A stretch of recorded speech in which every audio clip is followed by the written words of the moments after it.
Hi everyone, today we're going to be talking about body type, which is a combination of sex, height, muscular form, and proportion. In the context of character design, stylization determines how body types are depicted. A character's body type can be accurate, lacking any style, it can be realistic, having some style, or it can be cartoon, having the most style. Accurate body types follow all the rules of anatomy, realistic types follow most of the rules, and cartoon types follow few to none of the rules. Most character body types fall into realistic or cartoon styles. Generally, realistic body types are targeted towards mature audiences, create a sense of realism, and emphasize complex content. On the other hand, cartoon body types are targeted towards young audiences and emphasize fictitious and simple content. Let's take a look at the components of an accurate male and female real-life body type. Although there are structural differences, such as the width and height of the shoulders and hips, both adult male and females are typically 7 heads tall. Of course, there are exceptions to this rule, including the height of elderly individuals.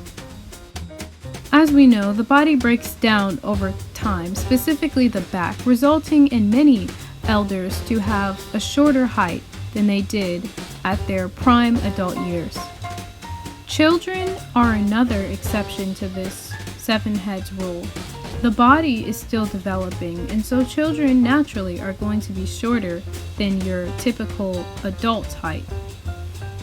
Because of their naturally off-put proportions, children are a great starting point reference for body type stylization. It's clear that there are simple rules that we can identify just by looking at people, but where do the more complex drawing rules come from? It may seem irrelevant, but having a basic understanding of where these rules came from can help us understand which rules have stood the test of time and therefore are most important to consider in our body type designs. For the sake of time, I won't go more into these different proportional canons, but it's worth checking out at least the Vitruvian Man by Leonardo da Vinci and Doryphorus sculpture by Polykleitos. Anyway, for our purposes, we only need to know the general rules, which are adults are 7 to 8 heads tall, the head is 4 to 5 eyes wide, the face length is the same size as the hands, the foot length equals the forearm length, the neck is 2 times the size of the wrist, the waist is 2 times the size of the neck, the pubic bone is the center of the body, the wrists align with the upper trochanter or leg bone, and the elbows align with the belly button.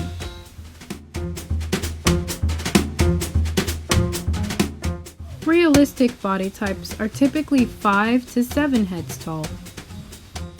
Since realistic body types are closer to accurate body types, most of the stylization is done in their facial features. Most realistic stylizations do not have an official name as they are based on what we see in everyday body proportions. In fact, almost none of the realistic or cartoon stylizations have a name. This is rather unfortunate as it causes a lot of confusion and generalizations about body type stylization. Stylizations are most frequently named after their brands such as Disney, Marvel, or Cartoon Network, or the specific show that they are from. This isn't entirely the fault of character designers as there are just so many variations in body type between realistic and cartoon stylization. Anime is one of the only stylizations that has managed to keep overall consistency in its body type design elements. This has played no small part in its vast replication and its success in becoming the #1 go-to for character designers around the world. Cartoon stylization accounts for most of the memorable body types. With the power of exaggeration and simplification, we can emphasize personality, sex, age, weight, and so on. Shape language is much more noticeable and prominent in cartoon stylization. Proportion is often exaggerated to show a character's age.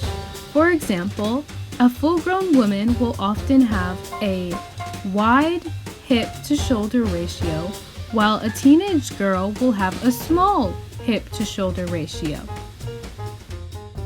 Children and other young characters are often given heads that are half the size of their body in order to show their youth. Exaggerating proportions can also identify a character's hidden abilities, such as large muscles and a broad upper torso being used to display strength. All of the clothes and pretty little details on character designs can be very distracting, so when you're studying body type, it's best to rip it down to the outline and silhouette. Once we have the simplified body type, it's easier to notice the details that make the design work, such as this girl having legs that are 2/3 of her body. My personal favorite cartoon designs are those that are inspired by caricatures and geometric shapes, giving it a very 2D and sticker appeal. If you want to get really good at making stylized characters, a great exercise is to just start drawing characters based on a shape. It can be a triangle, a circle, or a square. Just start from the basic shape and continue adding limbs and details based on what you know of real-life human anatomy, simplifying it and exaggerating it to create more personality for the character. Alright, so I know we mostly focused on human anatomy, but the principles of exaggeration and simplification can work on animals, objects, or any character that you are working with. I can't emphasize the importance of understanding how to make a character out of shape language enough, so make sure you look at professional designers who know how to do this. Caricatures will also really help you bring out your character's personality through their basic shapes. Try placing different characters in groupings or in a measurement line to figure out how stylized you want your character to be. Okay, so in conclusion, how do we design characters' body types? Well, we study and learn how age, sex, muscles, and other factors create average body proportions in real-life people. We study, copy, and modify character body stylizations from shows, movies, and other platforms. We choose to go into a realistic or cartoon style for our own character, and then we determine what shapes and features to exaggerate or simplify through shape, proportion, and anatomy details. Phew! Well, that's all I have to say for this time. If you haven't noticed yet, I really love character design. Like, I love it! So please make sure that you like, subscribe, and share this video to someone else who loves character design so I can keep on making these videos for you. As always, dream big, live bold, and keep on creating. I'll see you next time.